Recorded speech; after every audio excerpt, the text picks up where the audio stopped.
Hello my friends, आप सुन रहे हैं हमारी कहानी द क्रूएल। आई होप आपको हमारा पिछला एपिसोड पसंद आया हो। तो चलिए, मैं बहुत दिन बाद फाइनली आपके लिए एपिसोड लेकर आ गई हूँ। ये है एपिसोड नंबर 5 और इसका टाइटल भी बहुत जूसी है। आई होप आपको पसंद आए। इसका टाइटल है मीठे तरबूज। तो चलिए सुनते हैं। अभी तक आपने सुना कहानी में कि वीरा ने जेम गार्डन को चेंज करा के अपने खेत में बदलने की कोशिश करने वाली है। तो चलिए अभी जानते हैं कि वो ऐसा क्या करवा रही है। फिर वो कहती है पूर्व की तरफ से जो लॉन है उसे पूरी तरीके से जला दिया जाए और वहाँ पर हम कुछ गोभियाँ भी उगाएंगे क्योंकि वहाँ की मिट्टी बहुत ही ज़्यादा उपजाऊ है। गोभी? करण स्पीचलेस था और आहान की अभिव्यक्ति तो अनरीडेबल थी। वीरा ने अपनी आवाज़ कम की और नम्रता से पूछा, क्या कोई दिक्कत है? आहान ने सफ़ेद चीनी मिट्टी के मग को थपथपाया और ऊपर देखा। क्या तुम यहाँ भूखी मर रही हो? वीरा ने जल्दी से कहा, नहीं नहीं नहीं। जब से वे छोटी थी उसके पास कपड़े और भोजन की कमी नहीं थी। आहान की जगह पर भी उसे कोई दिक्कत नहीं हुई। जेम गार्डन के जो शेफ थे हमेशा से उससे और अधिक खाने के लिए प्रेरित किया करते थे, लेकिन रोजाना अलग अलग क्रिएटिव फूड्स लेकर आते थे क्योंकि अगर उसने आहान के तय किए गए बेंचमार्क्स तक कम खाया तो जाहिर सी बात है वो उस शेफ को निकाल दिया करता था। लेकिन उसे खुद भी नहीं पता था कि उसकी क्या दिक्कत है। उसे हैमस्टर की तरह खाना जमा करने की आदत थी। उसके पास यानी आसपास जितना ज़्यादा खाना होता वह उतना ज़्यादा ही सुरक्षित महसूस करती थी। अपने पिछले जीवन में आहान की लगातार निगरानी में भी वो निराशा ही महसूस करती आई थी और धीरे धीरे उसकी भूख भी काफ़ी कम होती चली गई थी। पूर्व जन्म में इतने दुर्लभ अवसर के साथ खुद को गुड़िया बनाने के अलावा वे और अच्छा भोजन भी करना चाहती थी, अदरवाइज ये सेकेंड चांस की ये बर्बादी होगी। ये तो बात सच है, ये इसके पास सेकेंड चांस है और ये उसकी बर्बादी नहीं होने देगी। एक लंबे समय के बाद आहान ने करण से कहा, करण वीरा के हिसाब से चीज़ों को बदल दो। करण ने उदास चेहरे के साथ जवाब दिया, हाँ बॉस बहुत भोले हैं। उन्हें लगता है कि ये लड़की वास्तव में बदल गई है। वह सुंदर जेम गार्डन को एक सब्जी के खेत में बदलना चाहती है। ये लड़की पागल है। आहान के राजी होने पर वीरा खुशी से झूम उठी। वह उत्साह से चिल्लाई, ऑसम! इस तरह के ऑटम में अच्छा खाना खा सकते हैं। और शरद ऋतु में इन 3 शब्दों को सुनकर आहान की आंखें और हाव भाव थोड़े बदल भी गए थे। वीरा पहले केवल उससे दूर भागने के बारे में सोचती थी, पर अभी वो उसके साथ अपने फ्यूचर के लिए भी सोच रही थी। वीरा ने पूरे दिन करण के साथ गार्डन के प्रत्येक क्षेत्र में उगाई जाने वाली फसलों के बारे में काफ़ी डिटेलिंग में बातें करी और सभी सर्वेंट्स को उनका काम भी सौंप दिया और समझा भी दिया। वीरा ने पूरे जेम गार्डन को नष्ट कर दिया था और जब शाम हुई तो जेम गार्डन फिर से बिल्कुल नया लग रहा था। पूर्व की ओर गोभी, पश्चिम की ओर सूरजमुखी और दीवार में न्यूली बिल्ड ग्रेप्स स्लाइव्स है ना। और जहाँ पे सभी एक्सपेंसिव प्लांट्स की जगह सब्जियां और फलों ने ले ली थी, तो तालाब का पानी भी बदल दिया गया था और सुंदर कार्प्स और जीवित झींगे खुशी से अंदर तैर रहे थे। पुराने जेम गार्डन में हर फूल और पौधा इतना दुर्लभ और अमूल्य था कि मजदूरों को भी अपना हर कदम सावधानी से रखना पड़ता था, अदरवाइज वे गलती से सैकड़ों हजारों डॉलर के पौधों को मार सकते थे। अब हालांकि ये एक सब्जी का बागान बन गया है तो किसी भी दुर्घटना पर वे खुश होंगे कि कम से कम उन्हें ज़्यादा महंगा का भुगतान नहीं करना पड़ेगा। वीरा ने आज बहुत ही फिजिकल वर्क कर लिया था तो और अब उसे भूख भी लगने लगी थी। उसने रात के खाने के टाइम पर वो दिल से खा रही थी। खाना खाकर खुद को काफ़ी ऊर्जित और ऊर्जावान महसूस करने लगी और उसके बाद वो दिन भर जो भी हुआ उसके बारे में सोच रही थी। ना स्कूल, केवल स्कूल वापस जाने की बातें की, बल्कि उसने और आहान के बीच जो प्रॉब्लमेटिक रिलेशनशिप को है उसकी सिचुएशन भी थी। उसको बदलने के बारे में भी वो उससे बातें करना चाहती थी। आहान का कमरा सबसे ऊपरी मंजिल पे था, वह कमरा जिसके आसपास पहले कभी वो गई नहीं थी। खट खट खट।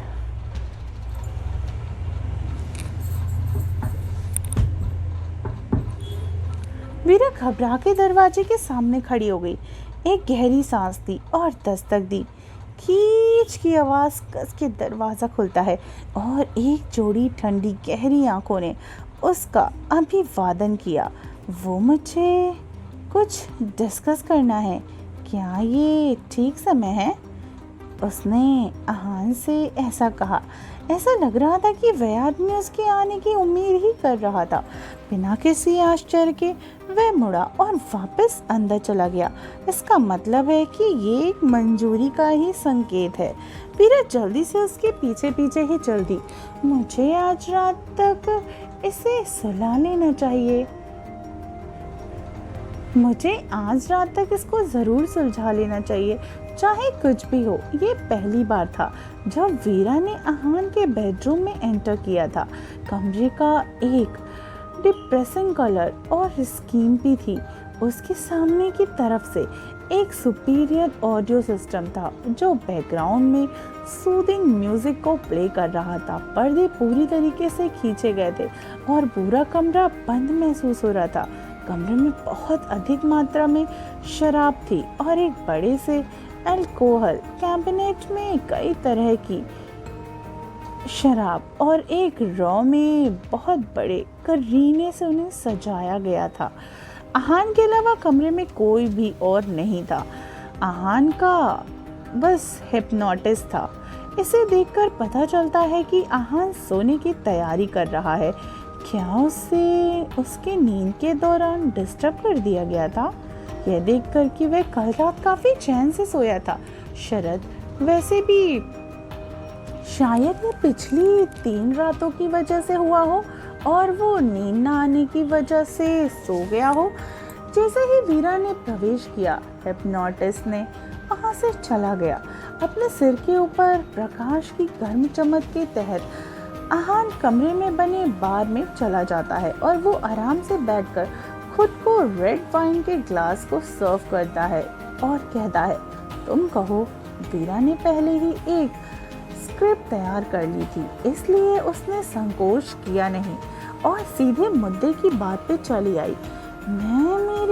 मैं हमारे रिश्ते के बारे में बात करना चाहती हूँ। हमारे रिश्ते। उस व्यक्ति ने अपनी बाहें उठाई और इस विषय में रुचि व्यक्त की। वीरा ने फिर से सिर हिलाया और गंभीर स्वर में कहा, हाँ आहान, तुम हमेशा मौजूदा रिश्ते के बारे में क्या सोचते हो? आहान, तुम मेरी हो। वीरा बिल्कुल स्पीचलेस हो चुकी थी। ये उसी की तरह था जो उससे पहले पूछा था कि वह व्यक्ति उसे ही क्यों होना चाहिए, तो उसने उत्तर दिया था, क्योंकि ये तुम हो और तुम ही हो सकती हो। उसका कोई भी जवाब वीरा के समझ के बाहर था। वीरा ने खुद को उस आदमी के जवाब को नज़रअंदाज करने के लिए मजबूर किया और अपनी बात जारी रखी। आहान, मुझे समझ नहीं आता कि तुमने मुझे क्यों चुना, जबकि तुम अपने स्टेटस के चाहे मन चाहे लड़कियां पा सकते हो। यहाँ तक कि अगर तुम मोटी या अजीब टाइप की भी लड़की चाहते हो तो अनगिनत लड़कियां हैं जो तुम्हारे टेस्ट को भी पूरा करने के लिए तैयार रहेंगी। खैर, कोई फर्क नहीं पड़ता कि हमारा रिश्ता पहले कैसा था।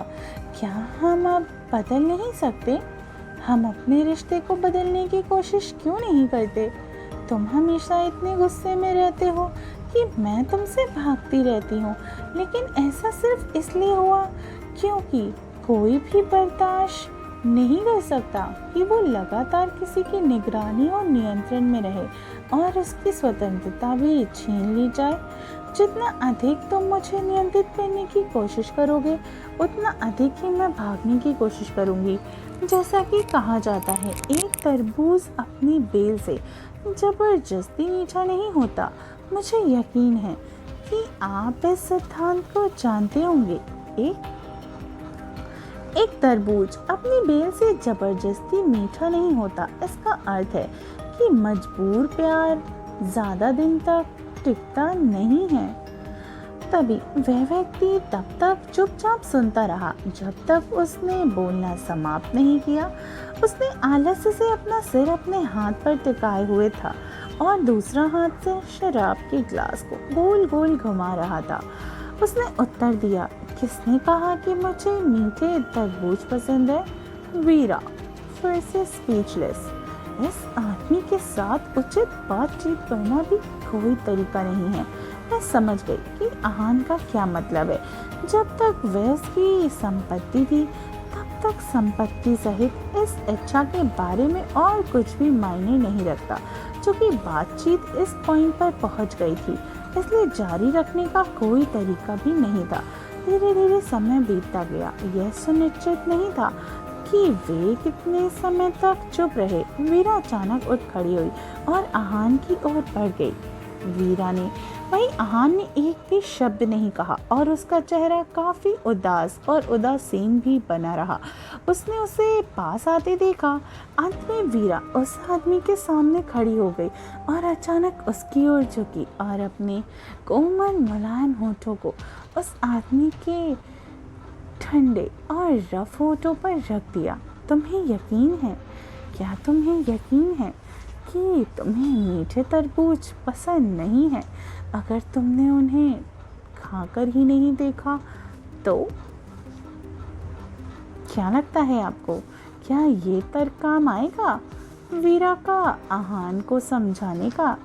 क्या होगा स्टोरी में? क्या आहान हमेशा की तरह वीरा की बातों को अनसुना कर देगा और उसे अपनी कैद में रखेगा, या आहान को लगेगा कि वीरा कोई नई चाल चल रही है? वैसे वीरा भी क्या करना चाहती है? क्या होने वाला है स्टोरी में आगे? आई होप आपको हमारी ये कहानी पसंद आ रही हो। तो चलिए मिलते हैं कहानी के अगले एपिसोड में। सुनते रहिए द क्रूएल, सिर्फ टिनी FM जान के साथ।